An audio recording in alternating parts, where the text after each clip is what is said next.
साहित्यिक सचेतना मंच के द्वारा आयोजित हिंदी पखवाड़ा प्रतियोगिता के अंतर्गत भाषण प्रतियोगिता, जिसका विषय है क्या हिंदी सनातन का आधार है, इस विषय पर अपने विचार आपके समक्ष प्रस्तुत कर रहा हूँ। हिंदी और सनातन धर्म दोनों ही भारत की सांस्कृतिक और आध्यात्मिक पहचान के दो महत्वपूर्ण स्तंभ हैं। जब ये प्रश्न उठता है कि क्या हिंदी सनातन का आधार है, तो इसका उत्तर न तो केवल हाँ में दिया जा सकता है और न तो सीधे नहीं में। वो एक गूढ़ विषय है और जिसमें भाषा, धर्म, संस्कृति, इतिहास और दर्शन सभी का समावेश होता है। भारत में अनेक भाषाओं के होते हुए भी हिंदी का अपना महत्व है। हिंदी भारत की आत्मा से में बसी हुई है, जो हर प्रदेश में जानी पहचानी जाती है। विविधता में एकता भारत जैसे बहुभाषी, बहुपंथी, बहुरंगीय देश की सबसे बड़ी शक्ति रही है। इस शक्ति का एक स्रोत हिंदी भाषा ही है। समूचे राष्ट्र को एकता के सूत्र में पिरोकर स्रोत बनाने का सौभाग्य ही दी हिंदी को हो रहा है। हिंदी नाना प्रकार के विचारों, कलाओं, संस्कृतियों की त्रिवेणी बनती है। हिंदी में पुरातन भारतीय परंपराओं की अभिव्यक्ति के साथ आधुनिक आवश्यकताओं की पूर्ति भी अपूर्व क्षमता है। सर्वप्रथम सनातन धर्म क्या है, ये भी समझने की आवश्यकता है। सनातन धर्म का अर्थ है शाश्वत धर्म, जो सृष्टि के प्रारंभ से चलता आ रहा है और सृष्टि के अंत तक रहेगा। ये कोई मत या पंथ मात्र नहीं है, बल्कि ये जीवन पद्धति है जिसमें वैदिक ज्ञान, वेदांत, योग, कर्म, भक्ति, धर्मशास्त्र, पुराण, उपनिषद और जीवन के चार पुरुषार्थ धर्म, अर्थ, काम, मोक्ष सम्मिलित है। सनातन धर्म की जड़ वेदों में है, जो संस्कृत भाषा में रचित है। हिंदी एक सांस्कृतिक भाषा है और हिंदी भारत की सर्वाधिक बोले जाने वाली भाषा है और भारत की राजभाषा भी है। इसका विकास संस्कृत, पाली, प्राकृतिक, अपभ्रंश आदि भाषाओं से हुआ है। हिंदी की लिपि देवनागरी है, जो संस्कृत की भी लिपि है। इसलिए हिंदी भाषा के मूल में कहीं न कहीं वैदिक संस्कार और संस्कृति की आत्मा निहित है। हिंदी और सनातन धर्म का संबंध बहुत अपूर्व है।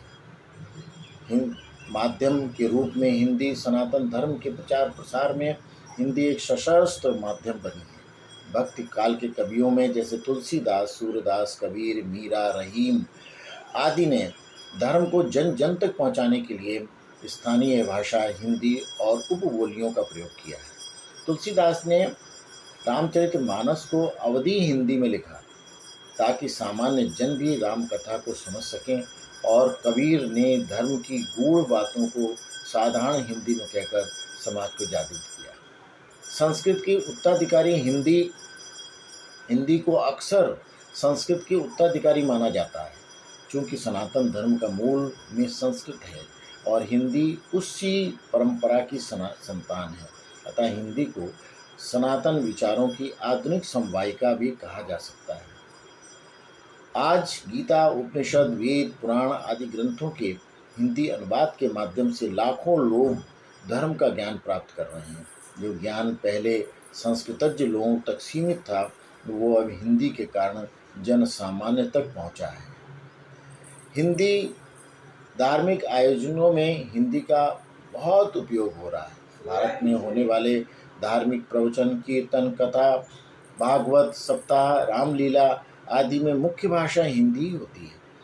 इससे सनातन धर्म की शिक्षाएं सुगमता से जनमानस तक प्रवेश करती हैं। हिंदी सनातन धर्म का आधार है।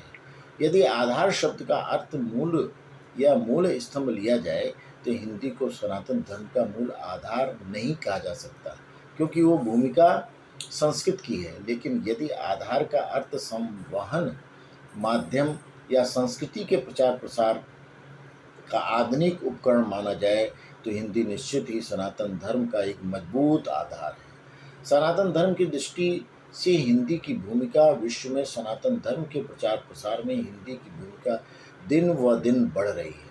अमेरिका, यूरोप और अन्य देशों में भी हिंदी में प्रवचन, योग, गीता पाठ आदि हो रहे हैं। डिजिटल माध्यमों पर हिंदी में उपलब्ध धार्मिक सामग्री से नई पीढ़ी धर्म से जुड़ रही है और हिंदी साहित्य और फिल्मों में भी सनातन धर्म के आदर्शों का चित्रण हो रहा है। हिंदी और सनातन धर्म एक दूसरे से जुड़े हुए हैं। हिंदी ने सनातन के विचारों को जनमानस तक पहुंचाने का कार्य किया है और आज भी कर रही है। यदि हिंदी सनातन धर्म की जड़ नहीं है परंतु एक जीवंत शाखा अवश्य है, तो उसे जीवित, सक्रिय और समसामयिक बनाए रखती है। इसलिए कहा जा सकता है कि हिंदी सनातन का मूल नहीं अपितु उसकी आधुनिक अभिव्यक्ति का आधार अवश्य है। ओम शांति।